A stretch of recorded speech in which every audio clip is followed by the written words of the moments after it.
আসসালামু আলাইকুম my dear all viewers, আশা করছি তোমরা সকলে অনেক অনেক বেশি ভালো আছো এবং সুস্থ আছো। তোমাদের সকলকে স্বাগত জানাচ্ছি ব্যতিক্রম পাঠশালার সংখ্যা পদ্ধতির রূপান্তরের সপ্তম পর্বে। এই পর্বে আমরা দেখাবো একটি সংখ্যাকে কিভাবে অক্টাল থেকে ডেসিমেলে রূপান্তর করতে হয় বা অক্টাল থেকে দশমিকে রূপান্তর করতে হয়। যে কোনো সংখ্যা থেকে দশমিকে রূপান্তর করার পদ্ধতি কিন্তু একই। আমরা গত ভিডিওতে দেখিয়েছিলাম যে একটি বাইনারি সংখ্যা থেকে তুমি কিভাবে দশমিকে নিয়ে যাবে। এই ভিডিওতে আমরা দেখাবো কিভাবে তুমি অক্টাল থেকে দশমিকে নিয়ে যাবে। যদি তোমরা ওই ভিডিওটি দেখে না থাকো, আমাদের প্লেলিস্টে গিয়ে ভিডিওটি দেখে আসতে পারো, তাহলে এই রূপান্তরটি তোমার জন্য আরও বেশি ইজি হবে। তো দেখো, আমরা একটা অক্টাল সংখ্যা আগে লিখি। তো অক্টাল সংখ্যা তো আমরা জানি যে 0 থেকে 7 পর্যন্ত যে অঙ্কগুলো আছে ওই অঙ্কগুলো দিয়ে অক্টাল সংখ্যা গঠিত। তাছাড়া আমাদের যে প্রশ্নে কিন্তু লেখা থাকবে যে অক্টালের যে বেসটা, এই বেসটা কিন্তু দেওয়া থাকবে। আমি যদি একটা অক্টাল সংখ্যা লিখি 7, 5, 3, সাপোজ এরকম একটা অক্টাল সংখ্যা আমি লিখলাম, এখানে কিন্তু বেসটা দেওয়া থাকবে। এই অক্টাল সংখ্যাকে তোমাকে নিতে বললো যে এটাকে দশমিকে নিয়ে যাও, দশমিক বেজে নিয়ে যাও। তখন তুমি কি করবা? সিস্টেম কিন্তু একই রকম, যে আমরা যেই অঙ্কগুলো দেওয়া আছে ওই অঙ্কগুলোকে নিজ নিজ বেজ দ্বারা গুণ করব প্রথমে, তারপর যে অঙ্কগুলো যোগ করব এবং পাওয়ার অ্যাড করব। তো সেই আমরা নিজ নিজ বেজ দ্বারা গুণ করব। তাহলে অক্টালের বেজ হচ্ছে 8, আমরা জানি।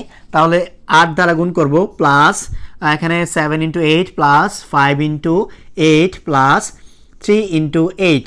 আমাদের প্রথম কাজ কিন্তু শেষ। এখন কি করতে হবে? এখন পাওয়ার অ্যাড করতে হবে। পাওয়ার কিভাবে অ্যাড করব? আমরা যে দিক থেকে লেখা শুরু করছিলাম তার উল্টা দিক থেকে পাওয়ার অ্যাড করব এবং পাওয়ারটা শুরু হবে 0 থেকে। তাহলে 0, 1, 2। এখন আমরা এই সংখ্যাগুলোকে যোগ করে দিব। যোগ করলে কত হয়? 7 × 8 × 64 মানে 64 প্লাস এখানে কোনো কিছুর পাওয়ার যদি 1 থাকে তাহলে কি হয়? 1 হয়। আমরা জানি যে 5 × 8 প্লাস কোনো কিছুর পাওয়ার যদি 0 থাকে তাহলে এটাকে আমরা ধরবো হচ্ছে 1। তাহলে 3 × 1। তাহলে এখানে কত আসে দেখো, আমরা যদি গুণ করি যে 6 × 7 = 42, 420, আর এখানে 4 × 7 = 28, অর্থাৎ 444 আসে। কিন্তু এটা তোমরা চাইলে ক্যালকুলেটরের মাধ্যমে এটা করতে পারো। তারপর হচ্ছে প্লাস 5 × 8 হচ্ছে 40 প্লাস 3 × 1 = 3। তাহলে এখানে কত আসতেছে? তাহলে 40, 40, 80 মানে 88, 88 3 হচ্ছে 91, অর্থাৎ 491। এটা হচ্ছে দশমিকে রূপান্তর হয়ে গেল।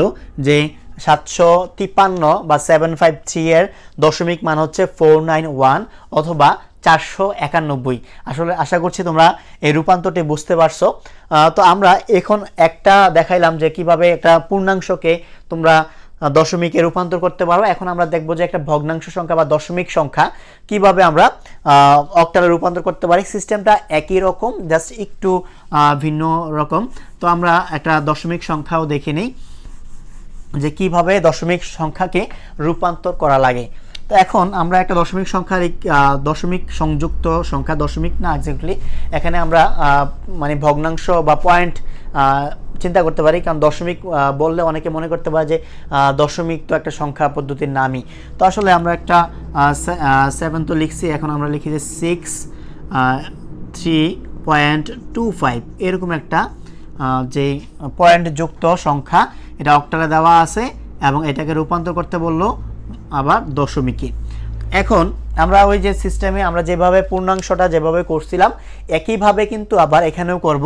যেমন 6 × 8 প্লাস নিজ নিজ বেস দ্বারা গুণ করবো এবং কি যোগ করব 3 × 8 প্লাস এখানেও কিন্তু সেম, যে দশমিকের ক্ষেত্রে আমরা জানি কি সেম হয়, বাট কোথা থেকে দশমিকটা শুরু হইতেছে এটা একটু মনে রাখবা যে কোথা থেকে দশমিকটা শুরু হইতেছে। তাহলে 2 × 8 সরি 5 না 8 প্লাস 5 × 8। এখন আমরা পাওয়ার অ্যাড করব, এটার পাওয়ার আলাদা অ্যাড করব, এটার পাওয়ার আলাদা অ্যাড করব, ভগ্নাংশের পাওয়ার আলাদা এবং পূর্ণাংশের পাওয়ার আলাদা অ্যাড করব। তাহলে এখানে 0 এবং 1, আর এটা হচ্ছে -1 -2, এটা একটু খেয়াল রাখবা।